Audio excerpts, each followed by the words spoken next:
Hello there, it's me, Emily, again. I know it's been a while. It's been about a year again. I don't keep meaning to take year-long reprieves on this channel, but it seems to keep happening, and I'm really sorry. Just like last time when I took that long exodus from the channel, it was because a lot of tumultuous things were happening in life.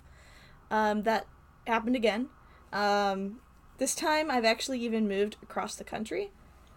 So like before I was in the Midwest and now I'm in the South, because it's been a little crazy.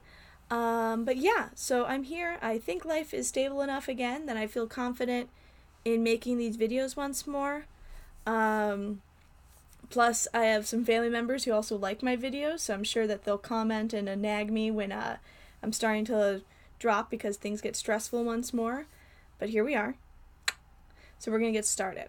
So the first one that I wanted to do, I've been, unpacking, getting out all my devotionals. I've been doing one of my favorite day-by-day devotionals, and I'm choosing verses for now based on whichever one pops out the most while I'm reading during my daily time. That might change based on whether you guys have verses you want me to do or whether, just depending on how things feel.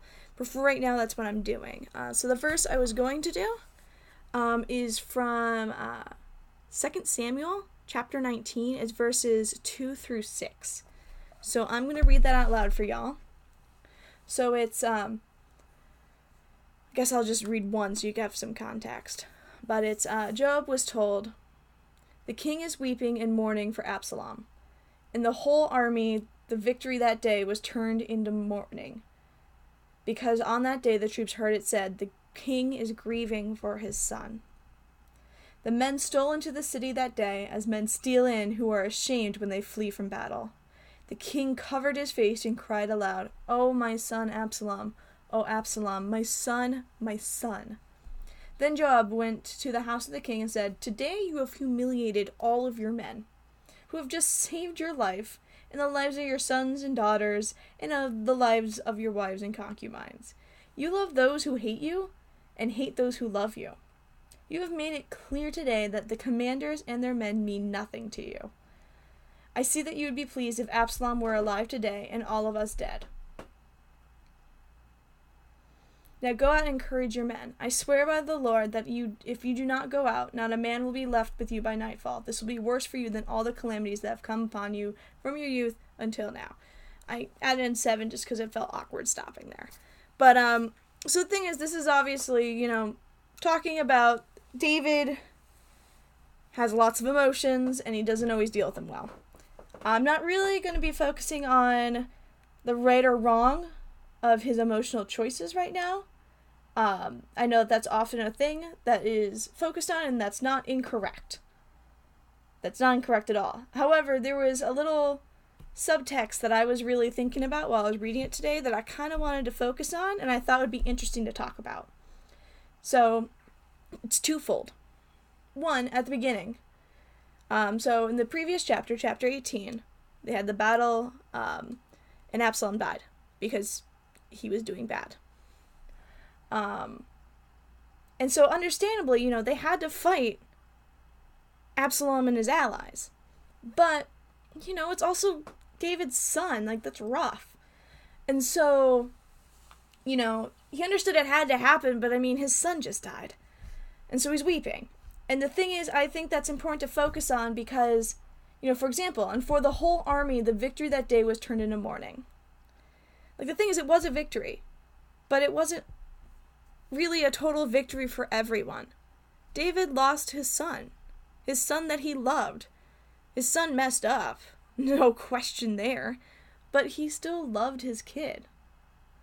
And I think that's really important, is that sometimes in victory, even when it's a resounding victory, even when it's an overwhelming victory, and you know that it was the right choice and that the right outcome happened, and you're so happy, people are going to be mourning.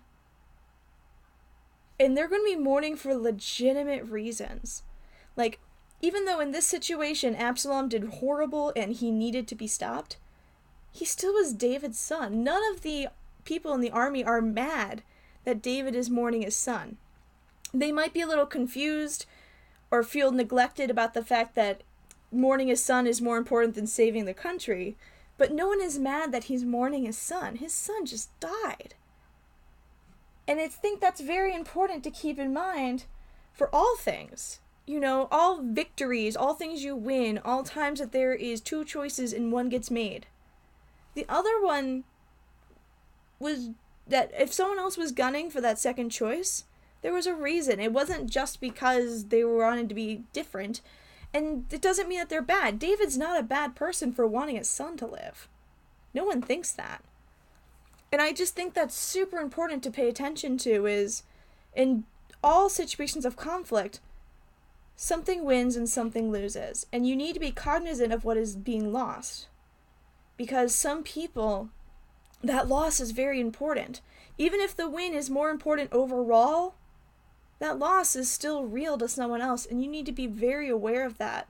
And you need to make sure that you are sensitive and aware of what's being lost, especially if it's to someone that you love. I mean, in general, it's good just to be aware of other people's aches and sorrows, as we're supposed to be looking out for other people's sorrows, according to the New Testament.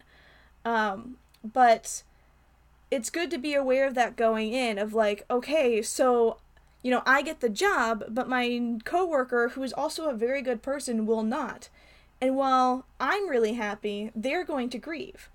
And that doesn't mean that they're a bad person for being sad that you got the job and that they didn't. But you need to be aware of the fact that by winning, someone else loses. And then the inverse of that is also mentioned in here. You've humiliated all your men who have just saved your lives and saved your whole family. You love those who hate you and hate those who love you.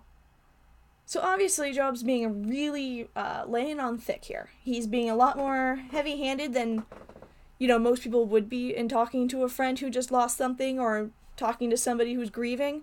But also, David's the king and he needs to snap out of it because he's not doing his kingly job. He can be sad about his son in personal time, but he's letting his personal grief spill into his king grief.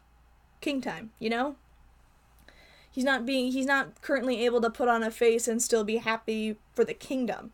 He's letting his personal woes overflect. Anyway, but what's important from this is that the inverse is also true. Just like you need to be cognizant that everyone who's losing is losing something, and you need to be aware, you need to be kind, and you need to be good to those who are losing something. You need to be respectful to those who are grieving a loss, even if you won because of that loss, but their loss is still real. The inverse is true. If you lose, the other person still won something, and that other thing that was won is still very important. Also, if it's for the betterment of more people, sometimes you need to cut your losses. It's like, for example, I got my cat. I love my cat. My cat's amazing. I'm pointing this way because he's over here. You can't see him, but he's over here. Anyway, so I love my cat. But my cat also makes my life more difficult. I have to buy him a bunch of things to take care of him. I have to make sure I spend a lot of time with him. He currently, it's currently just me and him in this area here. And so I need to make sure I dedicate a lot of free time into interacting with him to make sure he gets all of the interaction he needs, because it's only me. But for all those loses, I'm gaining so much more. Because I'm gaining him and his companionship, and I'm gaining, I'm gaining a cat, which is all the way up here. And so, yeah, my losses are here, but my gain is up here. Other situations are for example, I want to get a job. Yeah, say if I had a job and I want to get a promotion, and, I really want the promotion, I really, really want it, but I'm not, super qualified, but I just really want the promotion. And so I go for it, and I don't get it, and, oh, God, I just wanted the promotion. But meanwhile, the guy who sat next to me at the work, he gets promotion, and it's because he has all this experience and, is actually super qualified for it. I'm allowed to be bummed that I didn't get it because, that sucks.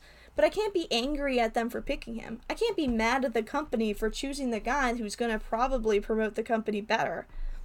But I'm allowed to be, bummed. I'm allowed to be sad. I'm allowed to go home and grieve that loss. But I'm not allowed to be bitter, and I'm not allowed to take out my frustration at work because they made, honestly, the best choice. And that's what I mean.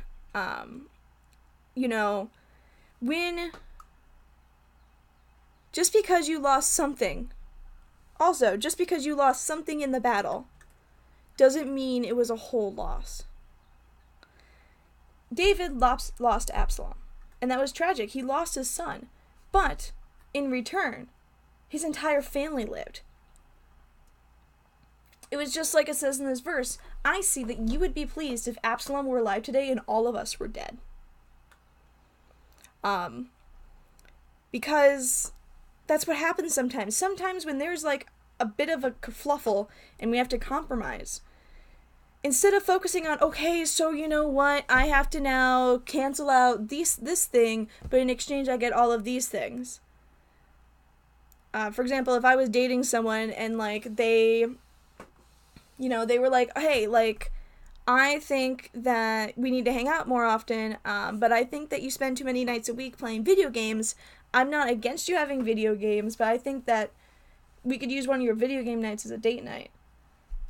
And instead of me getting angry and being like, oh, I'm losing my video game nights, but Wednesdays are the nights that I play this game, and focusing on that and then getting bitter about the fact that I'm losing a video game night, I should be focusing instead on the fact that, okay, I'm giving up this, and in exchange, I am becoming closer to the person I'm dating. You need to focus on what is gained. Do not neglect what is lost. It's not bad of you to grieve a loss. It's not bad of you to pay attention to a loss. It's not bad of you to give your loss the credit it's due. But you cannot let it interfere with what is the overall good. Just I'm sure all of you would love to sleep in on, say, Sunday morning, but instead you wake up and go to church. That loss of the few hours of sleep, you've compared it to the gain of getting spiritually fed. I'm kind of rambling now, but my overall thing is, 1, in every fight, there's a winner or loser. If you're the winner, you better not crap on the loser. They have a reason to be sad that they lost, and you need to respect that. Also, if you're the loser, you cannot be mad at the winner, because you are allowed to grieve your loss, but also you need to respect that they won, and there's a reason for that, and you need to be happy for whatever is going to be going on forward, and vice versa. There's a balance. And you need to remember that in every situation, there's two sides. And just like here, David got told both sides. We can grieve with him that he lost his son, but we can also be happy that the war is over. Both are real, both are valid, both are very legitimate reasons to feel both emotions. But we need to balance, and we need to be better at knowing when to cut our losses, when to not be a sore winner, when to not be a sore loser, and when to, have respect for others. That's really what I was getting out of it. I know there's a lot more in there. I know we can talk a lot about, David's sin in this situation, and how Absalom overall affected David, and how, go much more into, the pathos of David's mind right now, but I just really wanted to focus on that whole idea of the winning and losing, what is being lost in every win, and what is being won in every loss, kinda. I don't know if I got that across well. I hope I did. That's what I was going for. But yeah, so that's that. I also wanted, so let's do a quick prayer and then I'll talk a little bit more, okay? God, just thank you so much for being with us through every win and every loss. Thank you for grieving with us when we lose, And thank you for praising with us when we win, God. Please help us to remember to turn to you whenever there is a conflict. Help us to turn to you whenever there is loss. Help us to turn to you whenever there is win. So that we can understand both better and understand the way to react to both with you.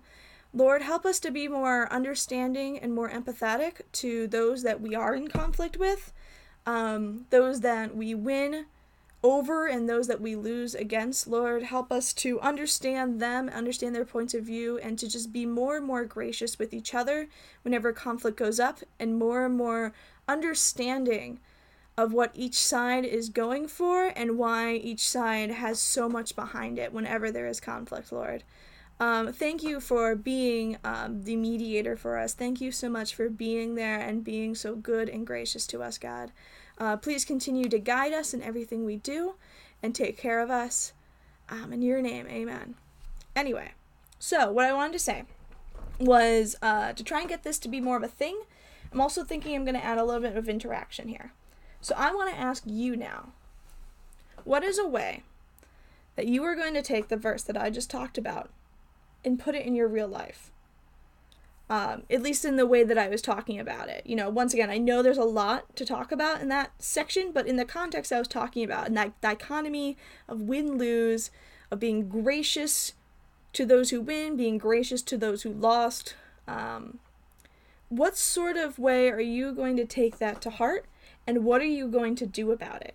So if you decide that you want to play along with this interactive thing, feel free to leave a comment below about, what's something that this verse inspired you to do.